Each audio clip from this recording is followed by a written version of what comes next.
W całym życiu chodzi o jedno. Spotykacie zawsze takich partnerów, którzy z wami rezonują. Jaka ja niezdarna jestem, jaka ja głupia jestem. Że faceci nie są męscy. Albo dziewczyna skacząca z kwiatka na kwiatek.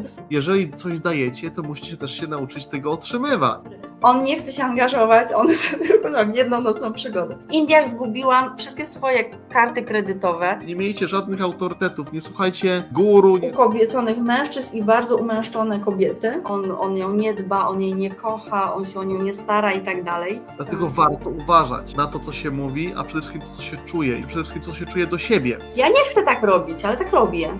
Rozwój duchowy to jest jeden wielki egzamin. Ktoś odchodzi z swojego życia, twój partner albo partnerka, i nie jesteś w stanie poczuć miłości wśród 7 miliardów ludzi, to znaczy, że to nigdy nie była miłość.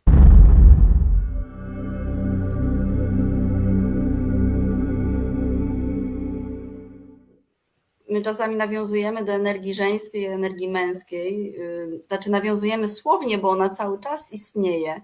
Nie da się bez tego żyć, nie da się tego odseparować ze swojego życia. To trochę tak jakby powiedzieć, że jest jajko bez żółtka albo bez białka.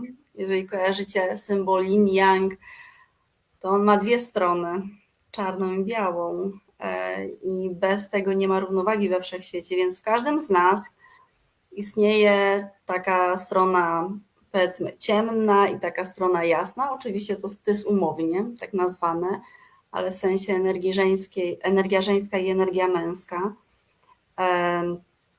I warto, żeby one były w nas samych w równowadze. Oczywiście my mamy je w równowadze, ale czasami nadajemy znaczenie jednej większe i przez to ona głośniej krzyczy, bardziej się wyraża. U pań często w dzisiejszych czasach, właściwie od emancypacji kobiet w sumie chyba, bardziej się wyraża energia męska u wielu kobiet, co jest jakby takim trendem, tak, trochę zaprojektowanym na tę społeczność. U panów coraz częściej się wyraża też energia żeńska dominująca. My chcemy zrobić tak, żeby wszystko było w balansie. I oczywiście u pani wzmacniać tę energię kobiecą, ale nie zapominając też o energii męskiej, bo jedno bez drugiego nie może istnieć, tak? Nie może być albo wszystko białe, albo wszystko czarne, tak się nie da. I na tym polega życie, żeby to wszystko było w odpowiednich proporcjach, czyli równomiernie rozłożone. Co więcej, my ostatnio sobie rozmawialiśmy z Pawłem na temat energii żeńskiej, energii męskiej i stwierdziliśmy, że przecież chodzi zawsze o to samo, tak? O energię życiową. I energia żeńska i energia męska to jest nasza energia życiowa. I jeżeli mamy tutaj odpowiednie przepływy istniejące w naszym ciele energetycznym, w ogóle w naszym świecie, tak jak wcześniej na przykład rozmawialiśmy czy o czakrach, czy o kanałach przepływu energii, tak samo tutaj, jeżeli te przepływy są odpowiednio zrównoważone, to wtedy mamy pełnię, tak jak to kółko yin-yang i do tego dążymy. Bo generalnie tak, słuchajcie, jeżeli chodzi o pracę z energiami, czy o pracę z duchowością, czyli z naszą świadomością, tak, ze zrozumieniem siebie, w każdym temacie chodzi o to samo, czyli o naszą energię życiową, tylko patrzymy na nią pod innym kątem. Tak naprawdę chodzi o to samo wszędzie. W całym życiu chodzi o jedno. Zaraz też Wam powiemy o co chodzi. Ja mam też taki fajną historię z ostatnich dni. Chodzi o jedno. O to, żeby nasza energia życiowa, żeby nasz przepływ został utrzymany w tu i teraz. I to, co przeszkadza naszemu przepływowi, to jest nasz umysł. Także jesteśmy już tak oczytani, tak inteligentni, tyle już wiemy, że pozwalamy umysłowi dominować w naszym życiu. A umysł, tak jak wiecie, tak jak zaglądamy na skalę Hawkinsa, umysł jednak podróżuje w tych niższych rejonach, czyli w niedoenergetyzowaniu. A kiedy oddajemy głos czemuś innemu, czyli naszej takiej wewnętrznej wiedzy, ktoś może nazwać to intuicją, ktoś może nazwać to duszą, ktoś inny może nazwać to naszą prawdziwą naturą, cokolwiek to jest, jakkolwiek to nazywacie, bo wiem, co to jest, ale jakkolwiek wy to nazywacie. to jest ten nasz prawdziwy głos, który wie bez względu na dane, które się znajdują w okolicy. To może dobra, to może takim tytułem wstępu dla tych wszystkich osób, które są z nami od początku. Kochani, ciało to jest pewien fragment całej naszej istoty.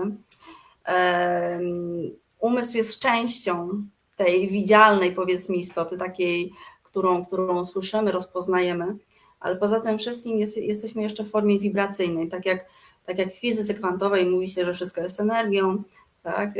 Energia, czyli jakaś praca wykonana przez drganie cząsteczek. Tak samo my się składamy z takiej energii i okazuje się, że ta energia ma większy zasięg niż nasza skóra. Ona idzie dalej, po prostu rozszerza się. Już nie będziemy wchodzić jakby w obszary duszy i tak dalej, ale to tak, żeby gdzieś tam nawiązać. Oczywiście mamy ciało, mamy umysł, ciało i umysł są takie nierozerwalne struktury, mocno połączone. Dzisiaj jak chcemy coś zmienić w umyśle, to też musimy zmienić to w ciele. W ciele się jak hieroglify zapisały, jak na tabliczkach glinianych sumeryjskich zapisały się wzory naszego postępowania. Zapisały się nasze nawyki, tak? One oczywiście istnieją w podświadomości, to są te procedury, według których my działamy, tak? Czyli na przykład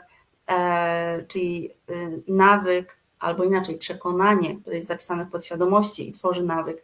Przekonanie takie, że nie zasługuję na fajny związek. No i jestem w związku, jestem z fajnym facetem. Wszystko jest ok. I nagle ja zaczynam gdzieś tam denerwować się, krzyczeć, podchodzić emocjonalnie. Jakiś pierdół, tak? Na początku oczywiście te pierdoły są dla mnie ważne, a po godzinie tak sobie ochłonę i sobie myślę, po co ja tak krzyczałam, po co ja tak się czepiałam tych wszystkich rzeczy. I oczywiście nie chciałam tak zareagować, ale coś było silniejsze ode mnie. Nie umiałam tego skontrolować, nie umiałam na to wpłynąć. Podaję ten przykład, bo ostatnio mam dużo takich sesji indywidualnych, gdzie pracujemy z zmianą podświadomości i przychodzą panie, które właśnie mówią, ja nie chcę tak robić, ale tak robię. Tak? Czyli jestem bardzo emocjonalna, jestem bardzo wrażliwa, krzyczę, odstawiam sceny zazdrości i tak dalej. I to jest ten nasz wzór postępowania. To jest nasze przekonanie, czyli ciągle myśląca się myśl, która się staje nawykiem, które się przejawia jako nawyk taki zewnętrzny, bo my często mówimy dobre nawyki albo złe nawyki. I też ostatnio kilka miałam takich pań, z którymi pracowałam, które jedna po drugiej mówiły, jak kiedyś ćwiczyłam, to byłam taka, to mi się tak fajnie żyło. No ja miałam więcej energii, zdrowa byłam, dużo lepiej się czułam ze sobą, no i przestałam ćwiczyć. Tak? Dobry czy zły nawyk. My wszystko oceniamy oczywiście, bo mamy taką predyspozycję i to jest bardzo dobra predyspozycja. Jak nie będziecie tego mieć, to znaczy, że coś jest nie tak i trzeba sprawdzić, co się troszeczkę w umyśle popsuło. Ale mamy ten nawyk oceniania, a ja właśnie mówiłam o tym, że nie ma czegoś takiego jak dobry nawyk czy zły nawyk. Nawyk istnieje, tak jak rzeczy tylko istnieją. Nawyk to jest tylko i wyłącznie informacja, że nie jesteśmy obecni. Nie jesteśmy obecni i świadomi tego, co się dzieje. Tylko lecimy z tym automatem, który jest zapisany w naszej podświadomości. I tak samo właśnie w tej relacji, tak? Kiedy na przykład, bo to się zdarza u obojga, ale ja podaję przykład kobiety, bo jestem kobietą i jest mi łatwiej o tym powiedzieć. Ale ten przykład taki, że gdzieś tam kobieta krzyczy, czy się tak, jak to się mówi, czepia, tak? Ja tak na to nie patrzę w ogóle, ale mówię takimi stereotypami, że się czepia, czy wchodzi w taką głęboką emocjonalność, mimo że tego nie chce. Mimo że świadomie chce coś zaakceptować, chce normalnie zareagować, na spokojnie, tak? Ale coś jest w niej tak silnego, że zaczyna po prostu widzieć te wszystkie czarne scenariusze, albo to, że on ją nie dba, on jej nie kocha, on się o nią nie stara i tak dalej. No i reaguje tak, jak reaguje. To jest nasz wzór postępowania, to jest nasz automat wynikający z podświadomości, to jest nasz nawyk, czyli przestajemy być obecni i skupiamy się na czymś, co projektuje nasz umysł, bo obecność jest tutaj, kochani, a nie tutaj. I właśnie, no i w całym życiu rozchodzi się o tę jedną rzecz, o obecność. Słuchajcie, bo ja chciałem podsumować to, co Magda powiedziała, bo to wszystko jest bardzo ważne. I przede wszystkim pierwszy krok, jaki można zastosować tutaj do tego wszystkiego, co Magda powiedziała, to jest przede wszystkim zmiana perspektywy patrzenia na to nasze życie, przede wszystkim zmiana perspektywy patrzenia na to, kim my tak naprawdę jesteśmy. My, czyli ja, czyli ty, kim ty jesteś, bo w tym najwyższym rozumieniu to ty siedzisz na tym czubku piramidy i z tego czubka piramidy widzisz całą dolinę, widzisz wszystko, cały obraz, masz cały przegląd sytuacji. Wiesz dokładnie, która droga będzie dla ciebie w tym momencie najlepsza, która doprowadzi cię w najszybszy, najprostszy sposób do twojego upragnionego celu, do tego, co z tobą rezonuje, co jest tym faktycznie tą rzeczą, która ci, można powiedzieć, w duszy gra, czyli to, co można powiedzieć, powinieneś robić, to, co sprawia ci największą przyjemność, co dodaje ci największą radość. I ty, jako ta istota, która siedzi tam na górze, to ty dokładnie wiesz, co powinieneś zrobić, kiedy powinieneś zrobić, jak powinieneś zrobić. Ale my, jako ta osoba fizyczna, jako ta dusza, która w tym ciele osiadła, w tym ciele, które ma na imię Paweł, albo ma na imię Magda, albo ma na imię Ewelina, kiedy mamy świadomość tego, że my jesteśmy kimś więcej i możemy nawiązać ten kontakt, możemy nawiązać tą łączność z tym prawdziwym sobą, to wtedy nasze życie zacznie się układać, będzie szło po tej linii najmniejszego oporu. Nie będzie tych wahań, nie będzie tej sinusoidy, nie będzie przede wszystkim działań z umysłu, bo kiedy my poddajemy się naszemu umysłowi, poddajemy się temu, czemu uważamy, że jesteśmy, czyli że jesteśmy tylko tą duszą i nie tą duszą, jesteśmy tylko tym ciałem, to wtedy w nasze życie potrafi nas trochę, można powiedzieć, poobijać, ale to też jest okej. To też jest ważne doświadczenie. Trochę tak się odbijamy od jednej bandy do drugiej i szybciej lub wolniej, ale cały czas kroczymy do przodu. Aczkolwiek gdybyśmy od razu mieli możliwość takiej zmiany tej perspektywy, czyli stanięcia z boku i zobaczenia, że to cały czas my stoimy za sterami, że to cały czas my swoim życiem zarządzamy, że to każdy nasz wybór i każda nasza decyzja i każda nasza reakcja na daną sytuację, jaka do nas przechodzi, to ona w ostateczności warunkuje to, jak ta historia dalej się potoczy. I że mamy możliwość skontaktowania się z tym samym sobą, czyli z tym czymś dużo większym i potężniejszym niż nam się wydaje, że my jesteśmy. Kiedy nawiążemy ten kontakt, kiedy będziemy właśnie w tym, będziemy zbalansowani, czyli, bo ta nasza zarówno energia żeńska, jak i energia męska jest w nas w 100%, my tą energią jesteśmy tak naprawdę.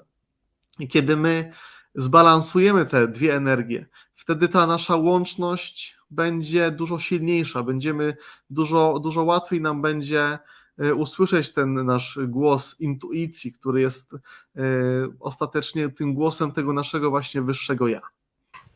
Fajnie powiedziałeś właśnie, że warto zacząć od zrozumienia tego, kim się naprawdę jest i często gdzieś tam w różnych nagraniach nauczycieli duchowych, przede wszystkim coachów, to jest bardzo popularne, czyli takie to, co w coachingu jest często poruszane, to, że jesteśmy śmiertelni i żeby pamiętać o tym, tak, że kiedy na przykład dzisiaj wchodzimy w jakąś emocjonalność albo mamy trudny dzień i reagujemy nie tak, jak moglibyśmy, czyli reagujemy trochę gorzej niż moglibyśmy, żeby przypominać sobie o tym, że nasz czas się kończy na tym świecie, tak? Czyli na przykład powiedzmy mam 30 lat, to kończy mi się za 50.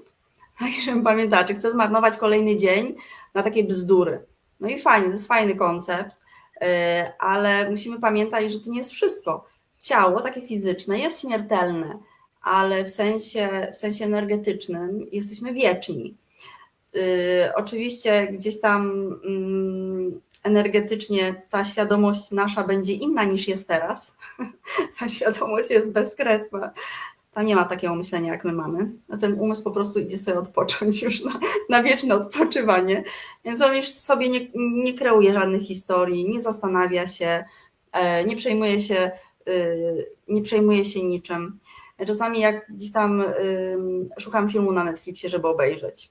I ostatnio taki film znalazłam, że był jakiś, znaczy zwiastun widziałam, że jest jakiś facet, który zginął w wypadku i koniecznie chce się skontaktować ze swoją partnerką, która żyje, bo on się o nią martwi, bo on za nią tęskni, bo koniecznie chce wrócić do swojego ciała. No to tak nie jest, nie? To jest kreacja aktorska, kreacja reżyserska, po to, żeby wzbudzić w nas emocje.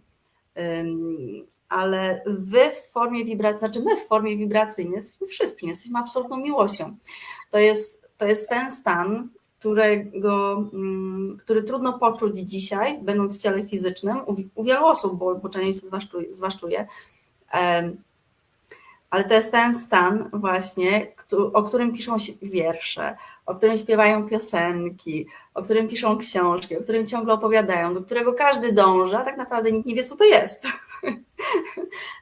bo nie zna tego w sensie energetycznym, zna to w sensie intelektualnym tylko. To, co kiedyś też fajnego gdzieś tam, ale nawrzucamy teraz wątków, gdzieś tam przeczytałam fajne takie zdanie, że jeśli ktoś odchodzi z swojego życia, twój partner albo partnerka, tak? Czyli na przykład rozstajecie się albo jedno z partnerów umiera i nie jesteś w stanie poczuć miłości wśród 7 miliardów ludzi, to znaczy, że to nigdy nie była miłość, tylko to było przywiązanie, to było pożądanie, czyli te emocje z poniżej poziomu 200. Bo miłość po prostu jest, tak jak powietrze jest, tak samo akceptacja istnieje, miłość istnieje. I to nie jest uczucie, które się ma do jednej osoby, to jest uczucie, które ma się w sobie do wszystkiego, w połączeniu ze wszystkim. Więc pamiętajcie o tym, że oczywiście wasze ciało ma jakiś tam limit czasowy. Jeżeli ta koncepcja wam pomaga, tak, na przykład nie przejmować się pierdołami, tylko gdzieś tam pójść dalej wesoło przez każdy dzień, super. Ale wiem też, że dla wielu osób ta koncepcja jest bardzo taka przytłaczająca. Tak sobie odliczamy po prostu, ile nam zostało do końca i ile jeszcze nie zrobiliśmy. Albo zarzucamy sobie, że no właśnie, zostaje nam coraz mniej czasu, a ja z tym się pokłóciłam, z tym się nie pogodziłam, temu nie wybaczyłam i tak dalej, nie? Więc my chcemy zdjąć to brzemię. Pamiętajcie, w formie wibracyjnej jesteście wieczni i nie ma znaczenia tak naprawdę, co dzisiaj robicie w swoim ciele fizycznym. Ma to znaczenie, jeśli się tym przejmujecie. Jak się nie przejmujecie, to w ogóle nie ma znaczenia. Znaczy ogólnie nie ma znaczenia, ale chodzi o to, żeby ten umysł nie był karmiony czymś, co będzie mu dawało takiego napędu do tworzenia jakiejś historii, do skupienia się na przyszłości albo na przeszłości, bo wtedy przestajemy być obecni. Znaczenie zawsze jest takie, jakie my sami je nadajemy. To myślę, że większość osób już to wie, ale to, co Magda tu chciała powiedzieć, że życie nie ma żadnego wbudowanego takiego z góry narzuconego znaczenia. To my nadajemy każdej sytuacji, każdej chwili, każdej osobie, każdemu zdaniu, jakie usłyszymy, to my nadajemy znaczenie i w zależności, jakie my znaczenie będziemy nadawali tym wszystkim sytuacjom, które nas spotykają, tak też nasze życie będzie wyglądało, bo ono jest w 100% zależne, można powiedzieć, od naszych reakcji. Czyli jeżeli nasze życie jest w 100% zależne od naszych reakcji, czyli nasze życie jest w 100% zależne tylko od nas samych, nigdy od czynników zewnętrznych, nigdy od osób zewnętrznych, nigdy od tego, co dzieje się na zewnątrz, bo ostatecznie to w nas rozgrywa się ta cała historia i od nas tylko zależy, w jaki sposób, tak jak już wspomniałem wcześniej, ta historia się potoczy, w jakim kierunku ona pójdzie. To, co my często powtarzamy, to właśnie, żeby mieć głowę w chmurach, czyli mieć świadomość tego, kim tak naprawdę jesteśmy, po co tu jesteśmy i co możemy zrobić dzięki temu, bo możemy wszystko. Co możemy zrobić, dokładnie, słuchajcie, mamy nieograniczone możliwości. Jesteśmy tą mocą stwórczą, jesteśmy tą mocą, która kreuje wszystko, która stworzy całe wszechświaty i my mamy tą samą moc, mamy te same możliwości. Jedyne, co nas ogranicza, no to my sami. Wybraliśmy sobie takie ograniczenia po to, żeby doświadczać tego, czego tu doświadczamy, ale w każdej chwili możemy zacząć ściągać te filtry, te ograniczenia, które na sobie mamy. One nazywają się potocznie, mogą nazywać się przekonaniami, tak? Mamy jakieś punkty widzenia na dane rzeczy, mamy jakieś przekonania, z którymi tutaj przyszliśmy lub które nauczyliśmy się w ciągu naszego życia. I jak zaczniemy zmieniać te przekonania, jak zaczniemy zmieniać przede wszystkim perspektywę patrzenia na świat, to ten świat zacznie się zmieniać, bo świat zawsze będzie jedynie wibracyjną odpowiedzią na to, co jest w nas samych, to w jaki sposób my patrzymy na świat, taki też ten świat będzie. Jeżeli w nas jest strach, to będziemy doświadczali więcej strachu. Jeżeli w nas jest więcej radości i miłości, to też tego będziemy doświadczali na różny sposób. Niekoniecznie nie znaczy to też tylko to, że jak teraz będziecie uważali, że jesteście radośni i że kochacie wszystko i wszystkich, to też tak się od razu stanie, bo wtedy wszechświat zawsze lubi mówić sprawdzam i w zależności od tego, jaki sprawdzam, czyli będzie stawiał przed wami różnego rodzaju wyzwania i będzie was egzaminował. Rozwój duchowy to jest jeden wielki egzamin. Egzamin, który trwa od samego początku do samego końca naszego pobytu tutaj w tym ciele. I w zależności od tego, w jaki sposób my będziemy te egzaminy zaliczali, w taki sposób, w takim tempie też będziemy się rozwijali, bo to, co Magda wspomniała na początku, my jesteśmy wszyscy już kompletni. My już mamy idealnie zbalansowaną energię żeńską i męską, tylko trochę się rozchwialiśmy. Znaczy nadaliśmy inne znaczenie temu, tak, w naszym życiu. Stwierdziliśmy, że coś jest nam bardziej potrzebne w tym momencie i musimy to bardziej wydobyć na powierzchnię, a to inne schowaliśmy trochę bardziej w środku. Wszystko to jest nam bardzo potrzebne do tego, żeby sami siebie lepiej poznać, żeby lepiej siebie zrozumieć, bo każda taka dysharmonia prowadzi nas do harmonii, bo skoro poznamy, że jest coś nieharmonicznego, to wtedy automatycznie wiemy, że musi istnieć przeciwległy biegun, czyli musi być coś harmonicznego. I zarówno dysharmonia, jak i harmonia jest zawsze w nas. I kiedy zaczniemy podążać tą ścieżką siebie, czyli słuchania siebie tak naprawdę, to co zawsze też mówimy, nie miejcie żadnych autorytetów, nie słuchajcie żadnych guru, nie słuchajcie żadnych religii, bo to nie ma znaczenia, czy to jest religia katolicka, czy to jest buddyzm, czy czytacie Wedy, czy to są jakieś, każda kolejna religia, którą tutaj bym wymienił, to jest pewien schemat. W każdych z tych pism świętych zawarte są odpowiedzi, których szukacie, ale jest też tam bardzo dużo różnych niepotrzebnych rzeczy. I jak umiecie je wyławiać, czy to z Pisma Świętego, czy to z Wed, czy to z innych Pism Świętych, to one też będą wam pomocne w waszym rozwoju. Aczkolwiek to jest powiedzmy 1% albo 10% jest tam zawartej prawdy, która w odpowiedni sposób zinterpretowana pozwoli wam jeszcze lepiej samych siebie zrozumieć. A niestety zdecydowana większość jest tam rzeczy, które już ludzie poprzez swój umysł nawrzucali, poprzez swoje koncepcje nie po to, żeby dać wolność, ale żeby w jakiś sposób niestety większy lub mniejszy ograniczyć. To też w sumie niestety nie jest dobrym słowem, bo wszystko jest po coś ostatecznie i to jest to, co Magda powiedziała też. Wszystko jest po prostu. I to jest albo stety, albo niestety, albo jeszcze coś pomiędzy. I w zależności od tego, jak wy do tego podejdziecie, czy to jest stety dla was, czy to jest niestety, to takie właśnie będzie. Wszystko po prostu jest. I to tylko od tego zależy, w jaki sposób my nadamy temu znaczenie. To jest jeszcze takie jedno, jeszcze dokończę, bo tutaj Ania napisała, moja córcia Zosia, 11-letnia, słucha ze mną i mówi, niemożliwe, żeby jeden człowiek tak dużo wiedział. Droga Zosiu, uwierz mi, że ty wiesz dużo więcej niż my na ten moment.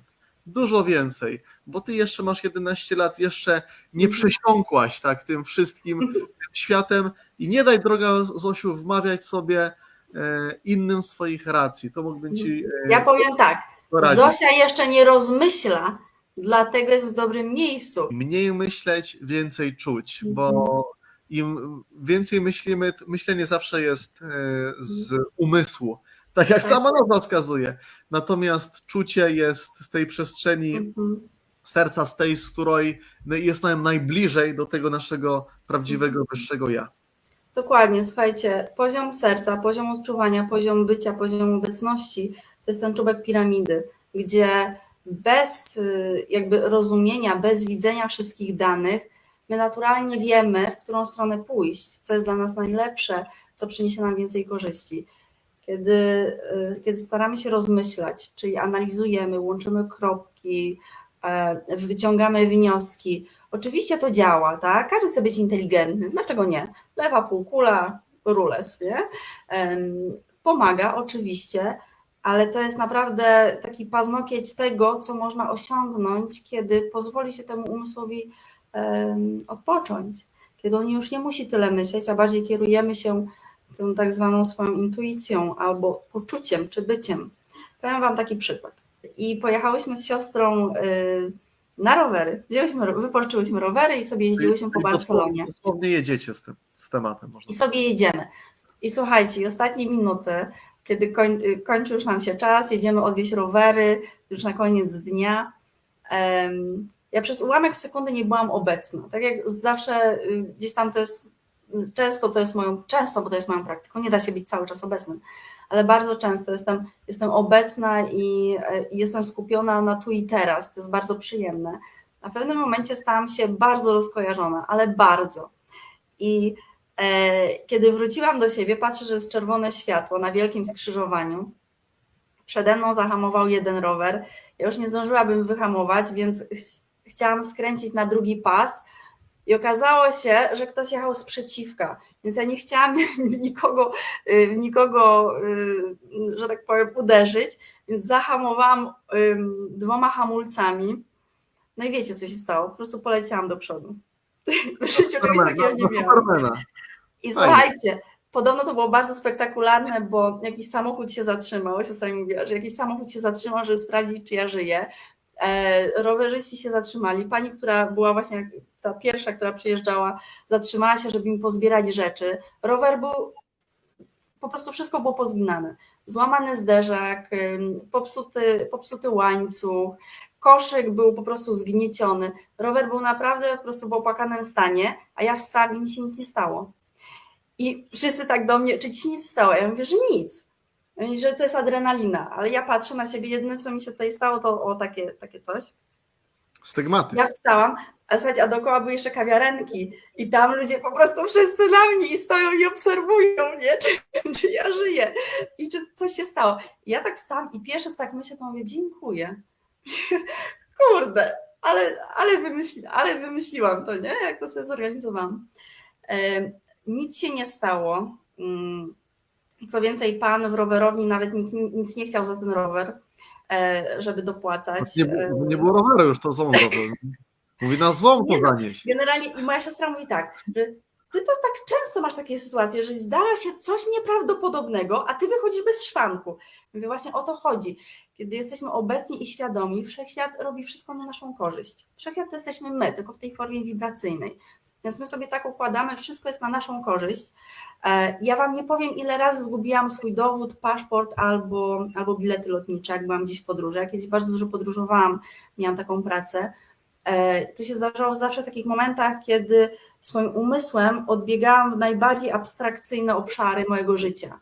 Czyli próbowałam coś zrobić, znaczy wiele rzeczy naraz, albo wymyślić jakieś rozwiązanie najtrudniejszej sytuacji i zawsze to się kończyło taką sytuacją i po 5-10 minutach zawsze ktoś mi paszport przyniósł, ktoś mnie zaprowadził do odpowiedniej bramki, wydrukowali mi na nowo bilety i tak dalej. Czyli takie rzeczy, które jak raz się zgubi, to raczej się nie znajdują. Słuchajcie, ja w Indiach zgubiłam wszystkie swoje karty kredytowe, portfel w Indiach. Żeby to znaleźć, to jest naprawdę coś po 3 dniach. Po 3 dniach dopiero się zorientowałam i poszłyśmy z moją przyjaciółką szukać. Żeby to znaleźć, to jest coś nieprawdopodobnego. To jest coś niewyobrażalnego, bo tam jest jeden wielki chaos i potem jak przyjeżdża na przykład śmieciara, wszystko wyrzucają, wszystko. I się okazało, że akurat to miejsce, w którym ja zgubiłam moje dokumenty, które mieli sprzątać w czwartek rano, to nie posprzątali. Ja w czwartek po południu znalazłam te dokumenty. I jeszcze, bo to było na tyłach takiego sklepu, gdzie robiłyśmy zakupy. I facet do mnie mówi, że to jest nieprawdopodobne, bo w czwartek tutaj zawsze śmieciara przyjeżdża. I moje dokumenty leżały gdzieś na dnie pod kartonami, pod papierami, po prostu nie wiem, jak się tam znalazły. Ale za każdym razem, kiedy właśnie oddaję całą moc swojemu umysłowi, to dzieje mi się coś takiego, czyli po prostu wibracyjnie sobie mówię, przestań, to nie jest to miejsce. I oczywiście wychodzę z tego bez szwanku, wszystko się fantastycznie układa, bo to jest tak, wiecie, bo ten wszechświat to nie jest tak, że nagle jakieś siły magiczne spływają albo ufolutki zlatują, czy przychodzi Harry Potter i macha magiczną różdżką. To jest tak, że spotykamy odpowiednich ludzi na swojej drodze, odpowiednie okoliczności, zbiegają się różne wątki, zbiegają się różne drogi, te puzzle się układają w jedną całość. I to raz na jakiś czas mi się zdarza i to jest takie moje osobiste zawołanie. Wróć do teraz. Skup się na tu i teraz, a nie kombinuj, nie wymyślaj, nie analizuj, nie filozofuj. Bo my mamy już filozofów, naprawdę, już tyle książek jest napisanych, nie trzeba więcej. I powtórzę to jeszcze raz. Ja na studiach brałam udział we wszystkich debatach akademickich, jakie tylko były. I uważałam, że im bardziej będę podszlifowywać swój intelekt, im bardziej będę miała ostry umysł, to będę mogła wszystkich przegadać. A to nie o to chodzi. Chodzi o to, żeby żyć, a nie gadać, a nie myśleć. I ostatnio też pomyślałam o tym właśnie, że my oddajemy odpowiedzialność umysłowi i myśleniu wtedy, kiedy te nasze przepływy albo nasze energie żeńska, męska, czy jakkolwiek, z którejkolwiek perspektywy patrzycie, tak? Czy czakry, czy po prostu przepływy energii w meridianach, one nie są w równowadze. Czyli mamy tutaj coś zaburzone, jest bałagan, to wchodzimy tam, gdzie łatwiej jest coś zorganizować. I pałeczka przejmuje nasz umysł. On jest świetnie zorganizowany, lewa półkula jest fantastycznie zorganizowana. Chodzi o to, żeby prawą też zaangażować do tej współpracy, a prawa właśnie to jest nasza intuicja, to są te wszystkie przepływy, to jest nasza emocjonalność w równowadze i tak dalej. Pewnie nie będziecie zaskoczeni, jeżeli powiem, że edukacja, szkoła i to wszystko uczy nas tylko myślenia lewopółkulowego. Tylko myślenia lewopółkulowego. W szkole... I potem nie dziwne, że właśnie my idziemy w świat i myślimy, staramy się myśleć tylko logicznie, tylko lewopółkulowo. Logiczne myślenie i myślenie z perspektywy umysłu to jest skupienie się tylko i wyłącznie zawsze na przeszłości. Umysł bazuje na tym, co już zna. On nie jest w stanie nic więcej wykreować, oprócz tego, co już gdzieś tam wcześniej się wydarzyło, bo umysł może się odnosić tylko i wyłącznie do przeszłości. I stąd te wszystkie nasze logiczne dedukowanie, jak rzeczy mają się wydarzyć. I właśnie w takich sytuacjach, co Magda powiedziała, czy to właśnie ta historia z rowerem, czy to ta historia z tymi dokumentami w Indiach, podstawową kwestią, najważniejszą w tym wszystkim jest, że my mamy nie wiedzieć, jak rzeczy mają się wydarzyć. Musimy być w tym zaufaniu, w tym pozwoleniu, w tym poddaniu się, ale w takim poddaniu się z pełną świadomością, że nie poddajemy się nikomu ani niczemu, tylko poddajemy się sobie w tej swojej mocy, tej swojej wiedzy prawdziwej, czyli nie umysłowi poddajemy się, tylko poddajemy się temu, kim naprawdę jesteśmy. Jak jesteśmy w tym zaufaniu, to wtedy rzeczy się dzieją w taki sposób, że my będziemy traktowali i mówili to, że to jest magia, że to był cud, że to było coś niesamowitego, że to nie miało się prawa wydarzyć, bo tak te rzeczy się dzieją. Nawet jak manifestujemy coś, nawet jak medytujemy z jakąś intencją i tak dalej, to gdzieś tam z tyłu głowy zawsze mamy ten schemat, że okej, że jak ja teraz manifestuję sobie lepszego partnera albo nowego partnera i tak dalej, no to żeby ten partner się pojawił, to musi się zadziać to i to. A tak nie jest. To się tak zadzieje, że wy będziecie mieli przekonanie, że to by się i tak wydarzyło, nawet gdybyście wy nie medytowali. To jest takie całe piękno tego. Wszechświat tak te klocki poukłada, żebyście wy nie mieli zielonego pojęcia, że wy do tego rękę przyłożyliście. A wy przykładacie do tego rękę tylko i wyłącznie w 100%. Czyli odpowiadacie zawsze za całość kreacji, odpowiadacie za każdą sekundę swojego życia i za wszystko, co się w tym waszym życiu dzieje. Kolejną kwestią jest to, właśnie co też Magda pokazała, że w każdej z tej sytuacji, one zawsze, takie sytuacje dają nam szansę. Szansę, żeby stanąć z boku i zobaczyć tą sytuację z innej właśnie perspektywy, żeby nie nadawać jej znaczenia jako dobra czy zła, no bo z reguły można powiedzieć, upadek z roweru niczym dobrym nie jest, ale pierwsza. Ja przepraszam, to nie był upadek. Moja siostra dzisiaj mówiła, Magda, ty się nie wywróciłaś, ty się Ja po prostu przekoziołkowałam głową, I nikt tego nie nagrał. beton. Jaka strata dla świata, że tego nikt nie nagrał. Chętnie zobaczyłbym to nagranie, dużo bym zapłacił, żeby mieć to na własność. Może ktoś na pewno nagrywał. Także. Nie no, na pewno nie jeden z was spadł z roweru, nie? I nawet przekoziołkował. No wiecie, jak to się hamuje tym przednim hamulcem. Chodzi o to, że po prostu nic mi się nie stało, a poruszenie było bardzo dużo, bo każdy myślał, że ja tam się po prostu rozłożę na tym betonie i wykrwawię, bo to tak wyglądało, takiego nura dałam, ale okazało się, że jakoś tak, nie wiem, może to na przykład doświadczenia z tai chi i z kung fu, umiejętność upadania. Nie mam pojęcia, no, nie upadam celowo. Więc... Tak, ostatecznie, że zawsze wszystko jest po coś, tak? I tylko od tego, jak my podejdziemy do danej sytuacji, jak my ją zinterpretujemy, jaki ładunek emocjonalny jej nadamy, bo może moglibyśmy nadać w takiej sytuacji, klasyczny przykład byłby, jaka ja niezdarna jestem, jaka ja głupia jestem i tak dalej.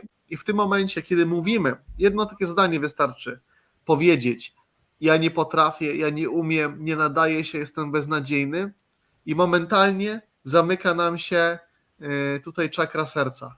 To jest moment. Każde takie uderzenie w siebie zamyka nam się czakra serca i mamy ją przyblokowaną. Dlatego warto uważać na to, co się mówi, a przede wszystkim to, co się czuje i przede wszystkim co się czuje do siebie. Jak zaczniecie zwracać uwagę, jak się czujecie, jak się odnosicie do siebie, w następnej kolejności zaczniecie zwracać uwagę, jak się odnosicie też do innych, bo ostatecznie to jest, też będzie dla was sprawdzian i test, w zależności od, jak się już siebie często mówi się, że już pokochałam siebie, tak? No ale okej, ale czy pokochałaś na przykład swojego sąsiada, który codziennie parkuje na twoim miejscu? Bo jak go nie pokochałaś, znaczy, że nie pokochałaś też siebie w pełni. I to jest cały czas ten brak równowagi właśnie między tą energią, też między energią żeńską czy energią męską. To jest brak balansu w naszym życiu i ten brak balansu właśnie objawia się w różnego typu historiach, gdzie jest jakaś nasza niezgoda. Występuje jakaś sytuacja, na którą my się nie zgadzamy, nie chcemy, żeby nam się przydarzyła, albo osądzamy ją jako złą. I dopóki nie nastąpi równowaga, ja w ten weekend spędziłem, trochę oglądałem Gwiezdnych Wojen i tam określają to jako równowagę mocy, więc kiedy, to jest dobre w ogóle hasło, równowaga mocy, kto oglądał Gwiezdne Wojny, niech podniesie rękę wirtualną na przykład, albo napisze ja. I tam dużo się mówi o równowadze mocy i kiedy my tą moc w sobie zrównoważymy, kiedy zrównoważymy zarówno tą energię żeńską i tą energię męską, bo my w tym najwyższym rozumieniu, my ją mamy doskonale zbalansowaną i zrównoważoną. Wybraliśmy ją nie mieć. Wybraliśmy trochę tą dysproporcję. Albo mamy za dużo energii męskiej, to szczególnie jest u pań ostatnio popularne, czyli to jest takie typowe podejście, ja sama sobie ze wszystkim świetnie poradzę. Ja perfekcjonizm, dużo pracy, dużo poczucia odpowiedzialności za siebie i za innych, tak? Dokładnie, czyli to jest wszystko. Ale też to takie pomaganie, tak? Pomaganie dzisiaj. No i czyli znaczy, żeby tak jak robić mówisz, wszystko dla innych. No. z jednej strony taka trochę Zosia Samosia, a z drugiej strony właśnie ukierunkowanie tej energii na dawanie. Zobaczcie, Tak. ile w was jest energii dawania. Dawać, dawać, dawać, cały czas dajemy, dajemy, dajemy i to jest też brak równowagi. To jest też pewnego rodzaju, można powiedzieć, zaburzenie, bo jeżeli nie będzie w was takiej samej odbiorczości, to ta energia będzie zaburzona i tu wrócimy znowu, wracamy do punktu wyjścia, czyli do tego braku balansu. Jeżeli coś dajecie, to musicie też się nauczyć tego otrzymywać, bo to nie jest tak, że tylko Tak. można dawać. To cały czas mówię, we wszechświecie panuje idealna równowaga. Wszechświat zawsze dąży do równowagi. Cokolwiek wy nie będziecie robić, wszechświat będzie starał się to zbalansować i zrównoważyć, więc warto zadbać o to, żeby każde wasze działanie, każda wasza intencja było już w swym założeniu zrównoważone i zbalansowane, żeby ta sinusoida była jak najbardziej wypłaszczona. Wtedy nie będą was spotykały różnego rodzaju sytuacje, tak zwane dla was, z waszego punktu widzenia, nazwane jako niepożądane. Tak, ale zacznijcie od tej obecności, tak? Czyli od tego, że jesteście tu i teraz i widzicie, co się dzieje. Czy ja dzisiaj, patrząc na siebie, mówię, że jestem brzydka, czy nie jestem wystarczająco przystojna, czy w ogóle, tak jak Paweł powiedział, czy mówię, nie kocham siebie, czy kocham siebie. To jest napis na dropsie oczywiście dzisiaj, bo to nic nie znaczy. Ale właśnie, czy mam do siebie zawsze zaufanie, czy siebie obrażam, czy siebie nie obrażam, jakich słów używam, chociażby na to spójrzcie. Na przykład, czy w stosunku do innych używam pięknych komplementów, a do siebie nie, bo jeśli tak, to pora tutaj przewartościować też te rzeczy, czy może nie przewartościować, tylko zrównoważyć. Tak? Zacznijcie od takich drobnych rzeczy. Tak jak ja dzisiaj, znaczy wczoraj, ja doskonale wiem, co ta sytuacja miała mi pokazać. Ja absolutnie nie byłam obecna w momencie, kiedy powinnam być. I taki sobie zadałam mocny stop. Ja sobie daję takie mocne stopy, żeby mną wstrząsnęło. No, żebym powróciła, tak, do tego, co jest ważniejsze, a nie do gdzieś tam oddawania pałeczki swojemu intelektowi. Tak, tutaj ktoś napisał taki cytat: w dzisiejszych czasach księżniczki muszą uratować się same. Nie, w sensie tak, ale nie. Takie jest przekonanie ogólnie, ale aczkolwiek tu jest kwestia tego, że tu nie ma czego ani kogo ratować, bo tutaj nikt tego ratunku nie potrzebuje. To jest też takie przekonanie, że my potrzebujemy się z czegoś uratować. Jedyne, co potrzebujemy, to potrzebujemy bardziej zaufać sobie i swoim wyborom i bardziej otworzyć się na tą wiedzę, która od zawsze jest w was. Bo my tu możemy różne piękne słowa mówić, bardziej takie wzniosłe i mniej wzniosłe i tak dalej, ale dopóki wy coś z tym nie zrobicie, no to dalej będzie po prostu tylko gdzieś tam słuchanie a życie będzie toczyło się po prostu dalej, więc nie kwestią jest podążanie, ale kwestią jest samemu wyznaczanie tego kierunku poprzez zaufanie przede wszystkim swoim wyborom i swoim decyzjom. Ostatecznie nigdy nie możemy zrobić źle, bo każda rzecz, którą wybierzemy, zawsze będzie miała na celu nasze największe dobro. I każda sytuacja ostatecznie jest dla nas takim sprawdzianem, lekcją może być testem, a przede wszystkim w najwyższym rozumieniu jest nauką, jest szansą na rozwój. Jeżeli tak będziemy podchodzili do wszystkiego, to co może się najgorszego w naszym życiu przydarzyć? Często słyszę od kobiet, tak, że na przykład, że faceci nie są męscy, albo wszyscy najlepsi zostali zajęci, albo kobieta to musi sama dzisiaj o siebie zadbać, bo facet o nią nie zadba, albo że księżniczka musi ratować się sama i tak dalej, i tak dalej. To są wszystko te napisy na dropsie, takie reklamy w telewizji. Krzysztof, cześć Krzysztof, dzięki, które tak często słyszymy, że stają się naszą prawdą. I oczywiście te dziewczyny słyszały to często w dzieciństwie, bo mama była super zaradna, musiała sobie poradzić, nie miała oparcia w swoim partnerze, znaczy może i partner chciał dawać jej oparcie, ale ona nie chciała go przyjąć i tak dalej. I takie wzorce kobiet my mamy dzisiaj. Mamy dzisiaj po prostu no, wśród ludzi, tak? Jak się narodziła emancypacja, to my tam wam nie będziemy opowiadać, możecie sami poczytać w internecie, oczywiście z rzetelnych źródeł, ale wszystko, co się dzisiaj dzieje, znaczy nie tylko dzisiaj, wszystko, co się dzieje społecznie, wszystko, co się dzieje politycznie, geograficznie, gospodarczo i tak dalej, militarnie, to są wszystko zaplanowane akcje, słuchajcie, i my w te akcje wchodzimy, tak? Dajemy się po prostu tak zaciągnąć. No to jest ładne, kolorowe, fajne, atrakcyjne, tam są ludzie, wchodzimy i jesteśmy. I tak samo jest właśnie z tymi przekonaniami dzisiaj, które ma tak wiele kobiet. Są takie badania, które pokazują, że kobieta w wieku między 35 a 40 lat, 80% kobiet jest albo jest samotna, albo jest nieszczęśliwa w związku. 80% kobiet. Nie? A większość z tego jest samotna. Dlaczego? Bo to są te tak zwane silne kobiety. I potem słyszę, mężczyźni boją się silnych kobiet. Nie, kochanie, mężczyźni się nie boją silnych kobiet. Pamiętaj o tym, że prawo przyciągania to jest jedyne prawo, znaczy główne z trzech, które rządzi tym wszechświatem. Podobne przyciąga podobne. Jeżeli ty jesteś dzisiaj silna i się biczujesz w środku, to musisz spotkać takiego mężczyznę, który albo ci pozwoli być silną, albo pozwoli ci się biczować. I tak to działa. Więc dopóki my nie zmienimy tych swoich schematów, to będziemy spotykać takie kobiety i takich mężczyzn. Dlatego mówimy o tym, że ta równowaga jest tak potrzebna. I na początek Paweł sobie zażartował, że jak ja nie mam nikogo niego, to on jest połową siebie. Nie? Pomyślcie, kto z was ma taki koncept związku, że szuka swojej drugiej połowy. Jak ja słyszę druga połowa, to mam ochotę odwrócić się napięcie i iść dalej i po prostu nie prowadzić dalej rozmowy. Nie ma czegoś takiego jak połowa. Ty zostałeś urodzona jako wybrakowany produkt? Nie. Przyszedłeś tutaj jako całość, pełność, kółeczko yin-yang, tak? Białe i czarne. Jesteś kompletny. To nie jest tak, że połowa odpadła i jej szukamy. Tak? Zapomnijcie o koncepcjach bliźniaczych dusz i tak dalej. W ogóle nie będziemy o tym rozmawiać. Jesteś całością.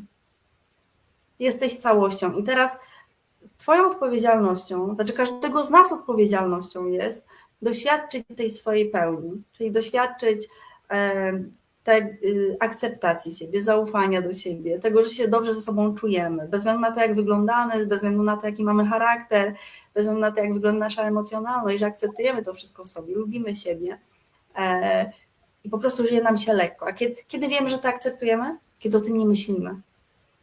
Kiedy w ogóle to nie jest w tematach naszych rozmyśleń, zainteresowań, czy nasza uwaga nigdy tam nie biegnie. To jest jak ta pralka w łazience, nie? Jak często myślisz o swojej pralce? W ogóle, bo wiesz, że jest. Tak? I tak samo jest właśnie z tymi szacunkami, akceptacjami, miłością do siebie i tak dalej. Jak o tym nie myślimy, to znaczy, że to jest. Nie musimy się tym zajmować. Więc odpowiedzialnością każdego z nas jest doświadczyć tej pełni, doświadczyć tej akceptacji i kiedy jesteśmy pełni, jesteśmy w tej wibracji zrozumienia, miłości, zabawy, radości, bo tylko takie nas interesują, to nagle spotykamy drugiego człowieka, który jest w takiej samej pełni. Ja gdzieś tam obracając się w różnych może nie kulturach, ale popkulturach wschodu, bo tak można by nazwać to wszystko, znaczy wiele rzeczy, znaczy nie wszystko, ale wiele nurtów, które się pojawiają na zachodzie, gdzie na przykład tantrę sprowadza się tylko i wyłącznie do seksu albo do grupowych doznań, czy taoizm się sprowadza też czasami tylko do seksu i tak dalej, a to są bardzo, bardzo obszerne filozofie i gdzieś tam miłość cielesna, która jest tak naprawdę duchową, tylko trzeba do niej doprowadzić, żeby w ten sposób ją czuć. To jest pewien system praktyk, który się stosuje. System praktyk dla ciała, system praktyk znaczy nie połączenia się z duszą, bo my zawsze jesteśmy połączeni z duszą, tylko bardziej otwarcia się na to, co wibracyjnie my jesteśmy w stanie sobie dać. O może tak, nie? Czyli otwarcia swoich kanałów, żeby te przepływy były większe, lepsze, fajniejsze. Jak ktoś był na warsztatach, to wie, o co chodzi. Nie, proszę napiszcie, pomóżcie mi tutaj, bo słowami trudno to określić, ale to się po prostu czuje, wie, nie? Czyli ma się tam taką lekkość, swobodę, żyje się doskonale. Więc jak czasami właśnie czytam te popkulturowe teksty, gdzie ma się wielu partnerów naraz, albo się korzysta z tej cielesności w taki jakiś sposób, który może nie być w zgodzie z czyimś umysłem, tak?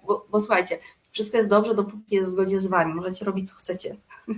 Możecie w dowolny sposób się z kimś kochać, możecie w dowolny sposób robić rzeczy dla siebie, możecie w dowolny sposób ćwiczyć, możecie w dowolne rzeczy czytać, w dowolne rzeczy się angażować, dopóki jest to w zgodzie z wami.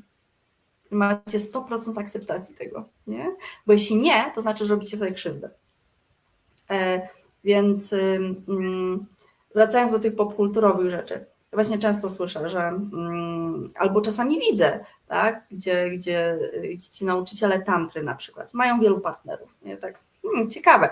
Jeżeli my jesteśmy w pełni, to co się dzieje najczęściej? Dzieje się tak, że spotykamy drugiego człowieka w pełni. I wtedy to już nie jest relacja ciało-ciało, to już jest relacja dusza-dusza. I jest tak doskonale, że nie ma potrzeby chodzić nigdzie indziej, bo was wszystko zaspokojone, tak? Czyli ty sam zaspokajasz swoje potrzeby, zaspokajasz swoje wartości, sam się czujesz doskonale i spotykasz drugą taką osobę.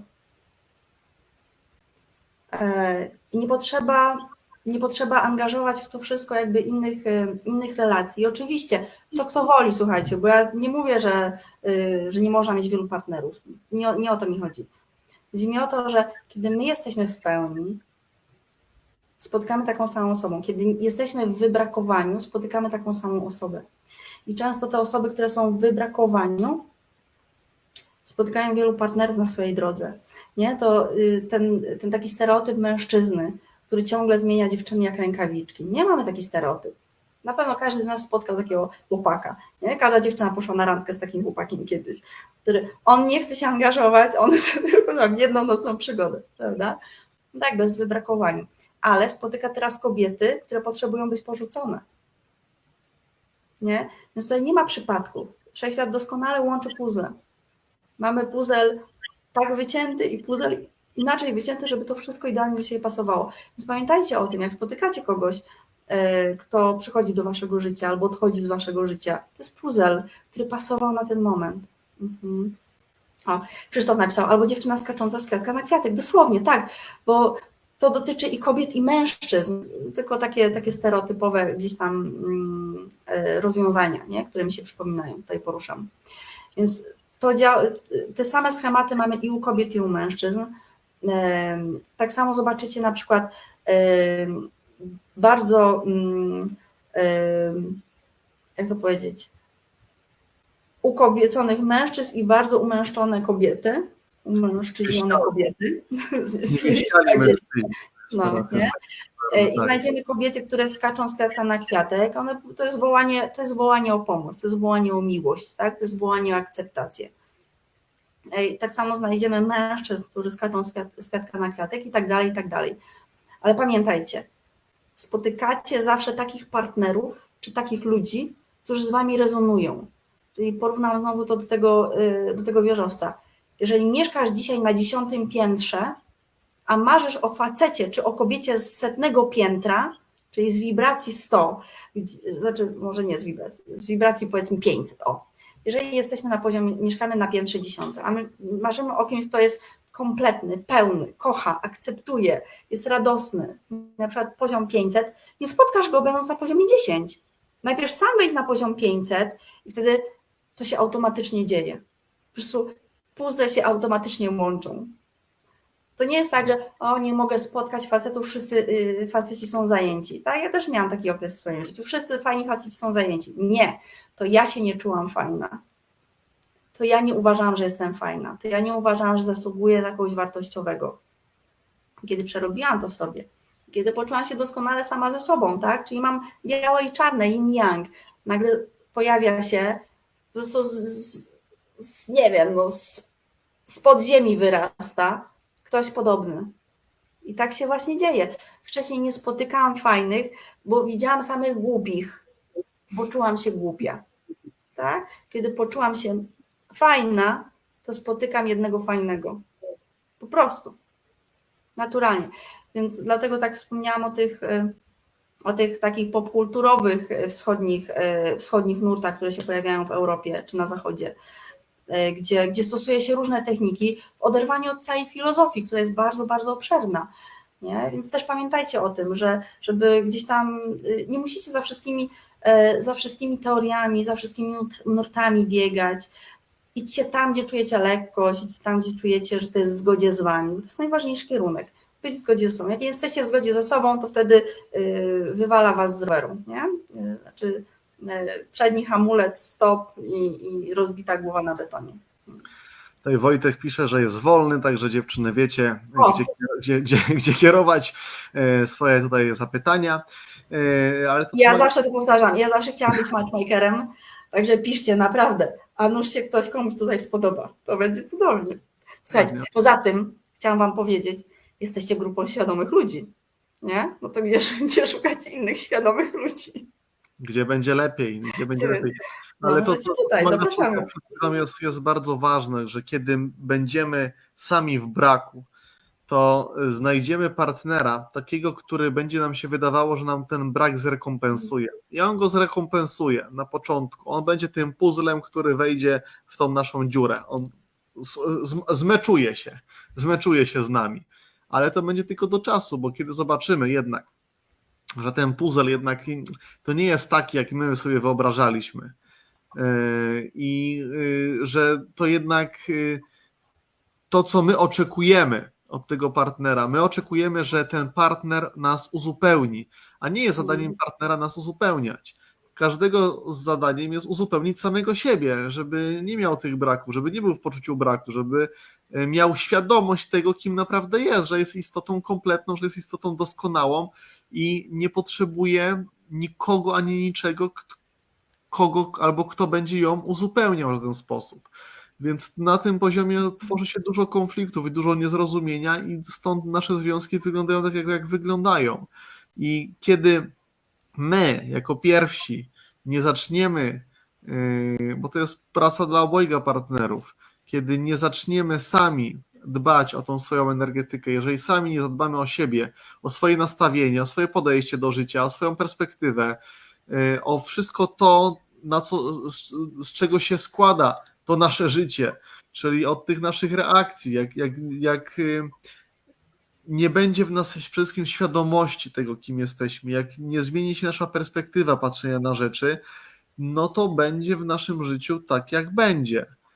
A może być inaczej, może być lepiej, może być łatwiej, może być piękniej, może być radośniej, więc musicie wiedzieć, że ostatecznie wszystko zależy tylko i wyłącznie od was, że ktoś tam się zapytał, w jaki sposób zbalansować tę energię. Pierwszy krok to zawsze jest świadomość, jest zrozumienie tego wszystkiego, jest świadomość tego, kim tak naprawdę tutaj jesteśmy, jest świadomość tego, że to od nas tylko zależy, że to jest też to wzięcie odpowiedzialności w 100% za swoje życie, że to nie jest on winien, że on mi tego nie daje, tylko ani też ja nie jestem winien, bo tu nie chodzi o to, żeby teraz obwiniać siebie czy też kogokolwiek innego, ale zauważyć to. Jak to zauważymy, to już to będzie dla nas informacja, że jest coś takiego, co mogę zmienić lub mogę na to spojrzeć z innej perspektywy. Więc w pierwszej kolejności zauważenie takich rzeczy w naszym życiu, że to nie jestem ja versus reszta świata, tylko to jest zawsze ja kontra ja na pewnym poziomie, ale nie o walkę chodzi tu, ale chodzi o zaakceptowanie, o zrozumienie, o pokochanie, to trochę takie już oklepane słowo, ale w tym najwyższym rozumieniu to jest to pokochanie samego siebie, nie z takiego zrozumienia, jak my uważamy miłość, ale z takiego najwyższego zrozumienia, jakby nie patrzeć. Wtedy możemy nie tyle możemy, co wtedy znajdziemy takiego partnera, który właśnie będzie odpowiadał tym naszym wibracjom i temu naszemu też zrozumieniu. Wtedy będzie łatwiej. To nie znaczy, że wyzwania nie będą się pojawiały. One się pojawiają zawsze. Czyli nieważne, czy jesteście na poziomie 200, czy jesteście na poziomie 700, wyzwania zawsze będą stawały przed wami. Będziecie egzaminowani, tak jak wspomniałem. Rozwój trwa całe życie. Tak. Od początku do samego końca to jest jeden i ciągły rozwój, jedno ciągłe poznawanie siebie tak naprawdę. Stawianie się w siebie w innych okolicznościach, w innym świetle, sprawdzanie, jak ja tym razem zareaguję na tą rzecz. I tak jak już powiedziałem, od jakości waszych reakcji zależy jakość waszego życia. I im jesteście wyżej, im bardziej wasza świadomość się poszerza, tym większe w was będzie zrozumienie i tym większa w was będzie akceptacja tego wszystkiego, co się wokół dzieje. I przejdziecie automatycznie z tego trybu analizowania i myślenia na tryb czucia. A w trybie czucia tam wszystko dzieje się dużo szybciej i w trybie czucia wszystko dzieje się, jest dużo łatwiejsze jakby do zrozumienia i do zaakceptowania. Mhm. Tak. Tak, może mówimy tryb czucia, dla niektórych może być abstrakcyjne jeszcze, ale pomyślcie sobie o byciu. Bycie versus czy kontra myślenie. Jak myślisz, to nie jesteś. Znaczy wiem, że tam Kartezjusz mówił, myślę, więc jestem, ale kiedy się zastanawiasz, filozofujesz, próbujesz wyciągnąć wnioski, to przestajesz być, tak? Wchodzisz w sferę umysłu, a w sferze umysłu nie ma rozwiązań. Musisz wiedzieć, że wszystkie pomysły, geniusz, to nie jest ten obszar, to nie jest to miejsce. My kiedyś zrobimy osobne spotkanie na ten temat, ale pomysły nie biorą się z twojego umysłu, rozwiązania nie biorą się z twojego umysłu. Umysł to jest tylko takie miejsce, które zbiera dane, czyli oko widzi i umysł zapisuje. Tak? Ucho słyszy i umysł zapisuje i zbiera sobie takie teczki. Ale absolutnie nie jest do tworzenia nowego. Umysł tylko odtwarza. Okej, wczoraj widziałaś czerwone truskawki, dzisiaj też zobaczysz czerwone truskawki, idąc tą samą drogą. Umysł nie tworzy nowego. Umysł tylko odtwarza stare poprzez zapis wykonany zmysłami, znaczy za pomocą zmysłów.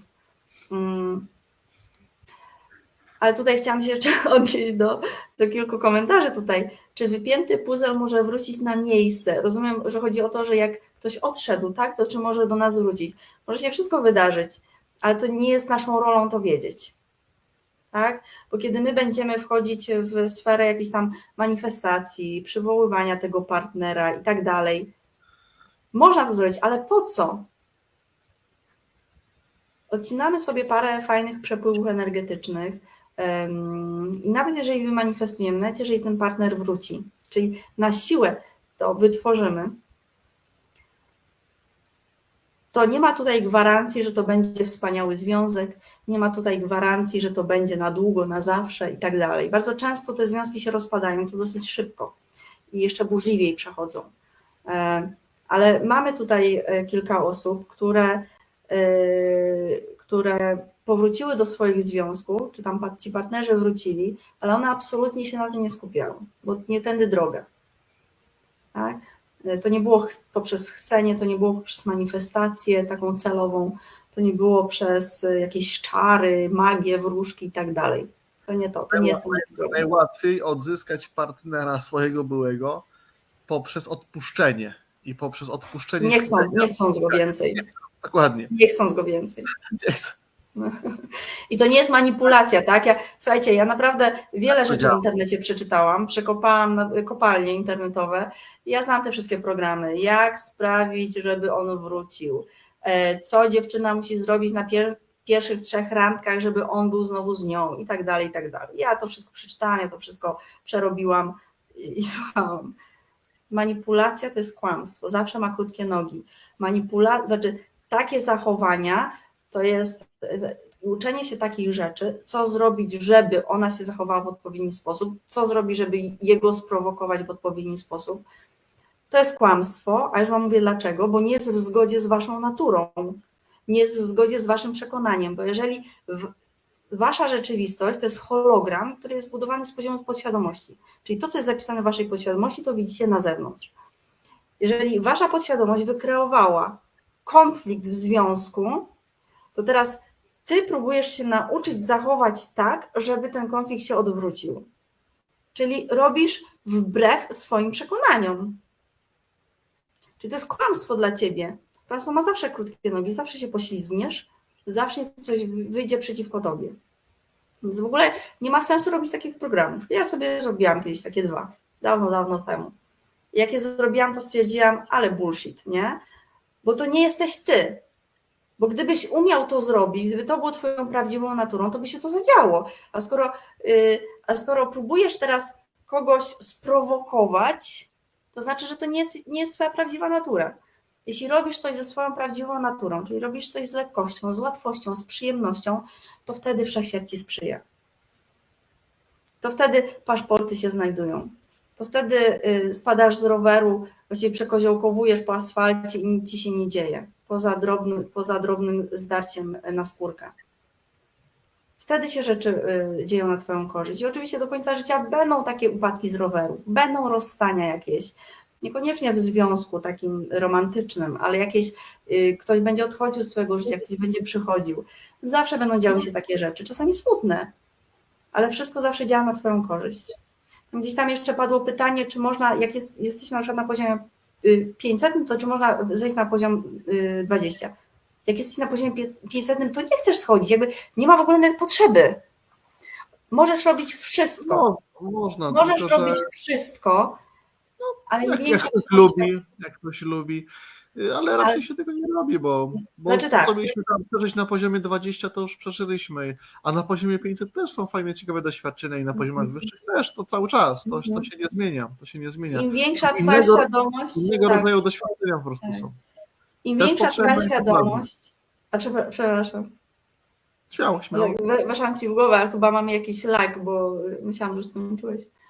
Weszłaś mi w głowę, to ja muszę się tutaj muszę się jakoś odprogramować. To tak, mogę dokończyć jedną myśl? Słuchajcie, im większa nasza świadomość, tym większe zrozumienie tego, że tak jak jest, tak ma być. I że wszystko działa na naszą korzyść, że wszystko jest dla nas. Nie trzeba schodzić na niższe poziomy albo na wyższe poziomy. Że tam, gdzie jesteśmy, tak ma być. Tak jest idealnie. I mamy akceptację tego, że ktoś jest na danym poziomie, że ktoś ma takie zrozumienie, a nie inne. Że ktoś ma takie życie, a nie inne. Że ktoś ma trudniej, ktoś ma łatwiej. Ktoś sobie wybiera doświadczenia, które mogą się wydawać bolesne. Ktoś ma doświadczenia, które mogą się wydawać radosne. Mamy na to pełną zgodę. Ale ale to zależy od tego, jakie jest nasze rozumienie, jaka jest nasza świadomość. Dlatego zawsze mówię, pracuj nad swoją świadomością, poszerzaj swoją świadomość. Wtedy wszystko będzie tak, jak ma być w twoim życiu. Tak, i za to piszę, no właśnie, a ja zawsze zastanawiałam się, dlaczego tak było, że kiedy ja kochałam, to facet miał to w nosie, a kiedy ja odpuszczałam, to faceta zawsze nagle olśniło. No tak to działa właśnie, tak to działa. Jest taka piękna bajka. Nie wiem, czy to Brzechwa napisał, czy ktoś podobny. Może Tuwim. A może któryś z tych panów.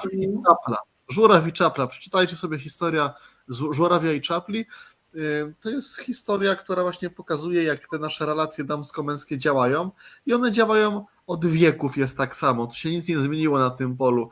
Technologia się rozwija, nasza świadomość się rozwija, aczkolwiek jeżeli chodzi o relacje damsko-męskie, na tym polu się niewiele zmieniło.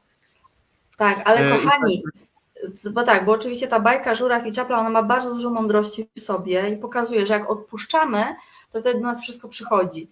Ale druga mądrość, że jak znowu nam zależy, to odchodzi. To jest schemat, to jest podświadomy schemat. Im więcej czemuś nadajemy znaczenia, im bardziej czegoś chcemy, w sensie pożądania, że musimy to mieć, to nie możemy tego mieć, bo czujemy, że nie zasługujemy, dlatego że zobaczyliśmy brak tego. I skupiamy się na tym braku. Nie mam, muszę to mieć, bo nie mam. I nie mogę tego mieć, bo pielęgnuję, nie mam. Właśnie tą ważność, gdzie nadajemy ciężar temu, że to jest dla nas istotne, ważne, że chcemy tego, pragniemy, najczęściej z tego właśnie poziomu pożądania, wtedy to wszystko będzie od nas odpychane. Będziemy tym takim magnesem, który działa w drugą stronę, czyli odpycha ten drugi magnes i one się nie połączą. To zawsze działa w tą stronę, więc Tak. ostatecznie tutaj jest ten temat rzeka, jakim jest temat akceptacji. Brzechwy. Agnieszka pisze, że to jest brzechwa. Może brzechwa. No super. Także kochani, jeżeli chodzi o sytuację, o relacje damsko-męskie, to jest bardzo głęboki i szeroki temat, ale tak podsumowując już teraz, bo wiemy, że Was bardzo ciekawią te tematy, nie? Zwłaszcza dla pań. Każda chce mieć fajny związek. No, tak samo równo uwierz na słowo. Tak, relacje to jest praca. Tak jak idziemy pracy i uczymy się na przykład sprzedaży, albo marketingu, albo bankowości, księgowości, cokolwiek tam macie, uczycie się tego, prawda? W związku trzeba się nauczyć. Tak samo jak pracy ze swoimi emocjami trzeba się nauczyć. Tak samo jak użyję słowa wychowywania dzieci, no, ale wiecie, że nie chodzi o wychowanie, ale wychowywania dzieci trzeba się nauczyć. Tak samo rozumienia siebie trzeba się nauczyć. Takie rzeczy jak miłość, akceptacja, to wszystko w nas jest, tego się uczyć nie trzeba, ale trzeba się nauczyć to wydobywać. Tego nas nie uczą nigdzie. Dlaczego? Sami sobie odpowiedzcie. Nie uczy nas się tego, co jest tak, co determinuje jakość naszego życia, dlatego teraz się tutaj uczymy, więc powolutku. Ale jeżeli chodzi o relacje, to najpierw zacznijcie od siebie, a potem trzeba zaangażować partnera do tego. To jest praca obojga. Na całe życie, oczywiście. My wiemy, my też pracujemy nad tym. To nie jest nieprzyjemna praca, to jest fajna praca. Ale używamy tego słowa, bo jednak wymaga zaangażowania, skupienia, jakiejś rozmowy, wspólnych działań i tak dalej. Takie przedsiębiorstwo. Związek to przedsiębiorstwo. Trzeba je rozwijać codziennie. Jak zostawicie, to upada. To upada. Dobrze, jeszcze wrócę do jednego pytania, bo tam się wysoko pojawiło jedno pytanie. Była bardzo duża prośba o odpowiedź na nie. Teraz nie mogę go znaleźć, ale chodziło o to, że komuś zmarł piesek i sobie jemu ciężko, lub jej ciężko sobie z tym poradzić.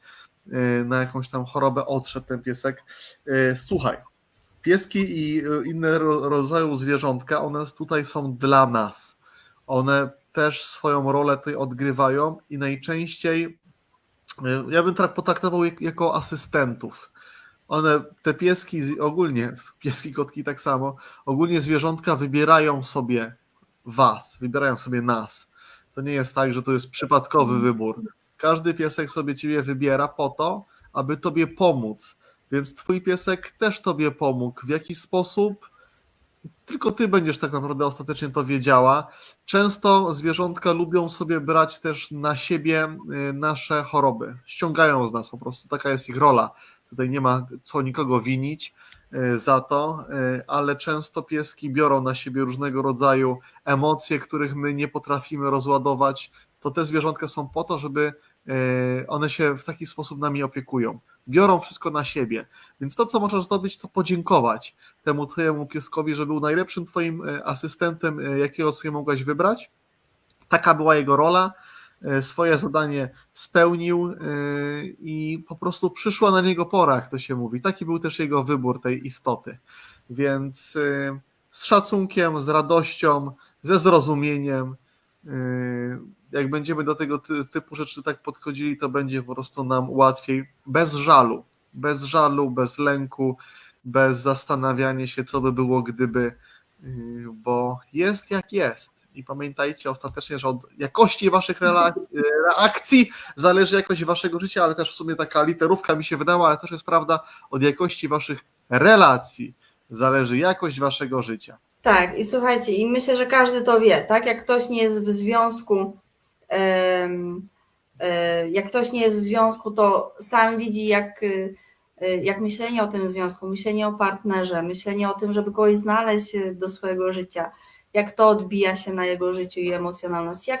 Jak ktoś już jest w związku, to jak sprawy, które się tam dzieją, odbijają się na jakość jego życia. Nie? Czyli te relacje najbliższe, no one są dla nas ważne. Tak, napiszcie kochani jedno zdanie, z którym które dzisiaj z Was zarezonowało, które dzisiaj sobie zostawiacie dla siebie. Jeden wyraz wystarczy w sumie, to co zapamiętaliście, to co ma dla Was tutaj znaczenie. Ostatecznie pamiętajcie, że nie jesteście dać w stanie komuś czegoś, czego sami w sobie nie macie. Więc jak chcecie ofiarować komuś miłość, tak żeby on to poczuł, to najpierw tą miłość musicie mieć w sobie i do siebie przede wszystkim. To nie jest ta miłość, którą wy wylewacie na kogoś. To jest miłość, którą wy czujecie do siebie. To jest tylko taka jedna miłość. Dobra, lekkość i łatwość. Nadajemy wszystkiemu znaczenie. Można dać komuś taką moc, czy ktoś sam musi do tego dojść. Nie ma potrzeby dawać nikomu żadnej mocy, bo on to każdy ma 100%. I on to musi sam odkryć, bo ty mu dasz, on to weźmie i nic z tym nie zrobi. I trochę po prostu strata czasu, jeżeli jakikolwiek czas istnieje, ale nie tędy droga. Należy pozwolić ludziom trwać w ich ograniczeniach, jeżeli tego pragną, w tym najwyższym rozumieniu. I zadbać przede wszystkim o siebie. I to nie jest egoistyczne.